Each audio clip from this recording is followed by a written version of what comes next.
పెంచిన petrol diesel ధరలు తగ్గించాలని వైసీపీ మాజీ మేయర్ వజీం, వైసీపీ రాష్ట్ర regional coordinator BC Ramesh Goud తెలిపారు. అనంతపురం నగరంలోని ఆర్డీఓ ఆఫీస్ కార్యాలయం వద్ద ప్లకార్డులతో నిరసన కార్యక్రమాన్ని చేపట్టారు. ఇప్పటికైనా కేంద్ర రాష్ట్ర ప్రభుత్వాలు స్పందించి పెంచిన పెట్రోల్ డీజిల్ తగ్గించాలని డిమాండ్ చేశారు. సామాన్యులపై భారం పడుతుందన్నారు. ఈ కార్యక్రమంలో జిల్లా పరిషత్ చైర్పర్సన్ బోయ గిరిజమ్మ, వైసీపీ నేతలు పాల్గొన్నారు.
పెట్రోల్ డీజిల్ ధరలు వెంటనే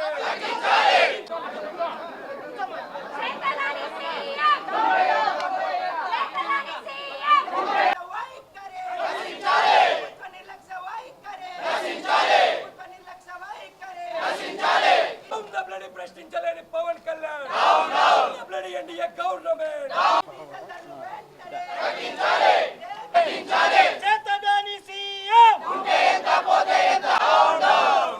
చంద్రబాబు నాయుడు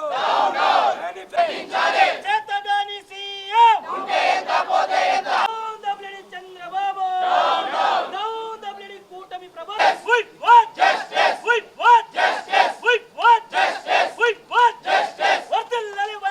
కాంగ్రెస్ పార్టీ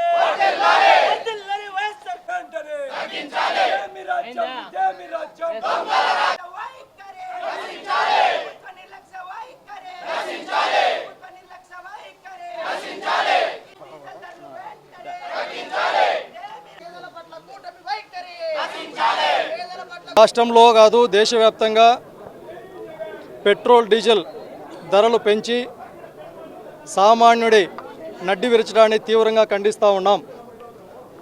మరి సామాన్యుల పక్షాన ఈరోజు ఈ రాష్ట్రంలో వైఎస్ఆర్ కాంగ్రెస్ పార్టీ అధ్యక్షులు జగన్మోహన్ రెడ్డి గారి నాయకత్వంలో ఇవాళ అనంతపురం జిల్లాలో పెద్ద ఎత్తున నిరసన కార్యక్రమాలు చేపట్టడం జరిగింది. మరి ఈ సందర్భంగా చంద్రబాబు నాయుడు గారికి సూటిగా అడుగుతూ ఉన్నాం. ఎన్నికల ముందర మీరు మీ కుమారుడు లోకేష్ గారు ఎన్నికల ప్రచారంలో భాగంగా ఊరూరు తిరిగి ప్రతి పెట్రోల్ బంకు దగ్గర కూడా సెల్ఫీలు తీసుకొని కాకి చొక్కాలు వేసుకొని ఈ రాష్ట్రంలో అధికారంలోకి వచ్చిన తర్వాత వెంటనే ఏదైతే పెట్రోల్ డీజిల్కి సంబంధించి వ్యాట్ ఛార్జీలు ఏదైతే ఉంటుందో ఆ పన్నుల్ని 50% తగ్గిస్తాం అని నమ్మబలికి అధికారంలోకి వచ్చిన తర్వాత ఈ 2 సంవత్సరాలు అవుతా ఉంది. ఒక పక్కన పెట్రోల్ డీజిల్ తగ్గించకపోగా మరొక పక్కన ఇప్పటికే ఈ 2 సంవత్సరాల కాలంలో ఒక పక్కనేమో రిజిస్ట్రేషన్ ఛార్జీలు పెంచారు, మరొక పక్కనేమో కరెంటు ఛార్జీలు విపరీతమైనటువంటి పెంచారు. మరి ఇటువంటి పరిస్థితుల్లో సామాన్యమైనటువంటి ప్రజలకు మీ ప్రభుత్వంలో ఒక పక్కన సంక్షేమ పథకాలు లేవు, అభివృద్ధి లేదు, మౌలిక సదుపాయ కల్పన లేదు. మరి ఇంత పెద్ద ఎత్తున తల్లడిల్లిపోతూ ఉన్నటువంటి సామాన్యమైనటువంటి ప్రజల మధ్యలో ఆ ప్రజలపైన దాదాపు 3,400 కోట్లకు పైగా భారం వేయటం ఎంతవరకు సమంజసము? ఇది మానవత్వమేనా అని చంద్రబాబు నాయుడు గారిని ఈ విధంగా సామాన్య ప్రజల సందర్భంగా వైఎస్ఆర్ కాంగ్రెస్ పార్టీ నాయకులుగా అడుగుతూ ఉన్నాం. ఈ రాష్ట్రం అనేటటువంటి ఈ దేశంలోనే కాదు ప్రపంచంలో నెంబర్ 1గా ఉంటుందని చెప్పినారా లేదా? మరి ఇవాళ 2020 కాదు 2026 వచ్చింది. 2026లో కూడా ఇవాళ కూడా ఈ రాష్ట్రంలో మీ ప్రభుత్వ హయాంలో ఇప్పటికి కూడా సామాన్యటువంటి రైతు ఇవాళ ఒక బస్తా యూరియా కోసం 10 గాబులు కాస్తున్నాడు రోడ్డు మీద క్యూ లైన్లో ఉండి. ఈ మధ్య కాలంలో పెంచినటువంటి పెట్రోల్ డీజిల్ ధరల్ని తగ్గించేంత వరకు కూడా వైఎస్ఆర్ కాంగ్రెస్ పార్టీ ఆధ్వర్యంలో పెద్ద ఎత్తున ఉద్యమం చేపడతాం. అందుకే ఇవాళ జిల్లా అధ్యక్షులు అనంత వెంకటరామరెడ్డి గారి ఆధ్వర్యంలో కూడా చాలా పెద్ద ఎత్తున నిరసన కార్యక్రమాలు చేపడతా ఉన్నాం. భవిష్యత్తులో కూడా చేపడతాం. అంటే ఈ రాష్ట్రంలో కూటమి ప్రభుత్వం అధికారంలోకి రాకముందు చంద్రబాబు నాయుడు గారు కానివ్వండి, లోకేష్ గారు కానివ్వండి, అప్పుడున్నటువంటి గవర్నమెంట్లో జగనన్న ముఖ్యమంత్రిగా ఉన్న సమయంలో పెంచినటువంటి పెట్రోల్ డీజిల్ ధరలను మేము తగ్గిస్తాము అని కర్ణాటక బార్డర్ దగ్గరకు వెళ్ళి తమ్ముళ్ళు మనం అధికారంలోకి వస్తానే పెట్రోల్ డీజిల్ ధరలు తగ్గిస్తామని ప్రగల్భాలు పలికినటువంటి చంద్రబాబు నాయుడు గారు ఈరోజు అధికారంలోకి వచ్చి 2 సంవత్సరాలు అవుతుంది. మీరు ఏమాత్రం తగ్గించారు? ఈరోజు సామాన్య ప్రజల పైన పెనుభారం పడతా ఉంది.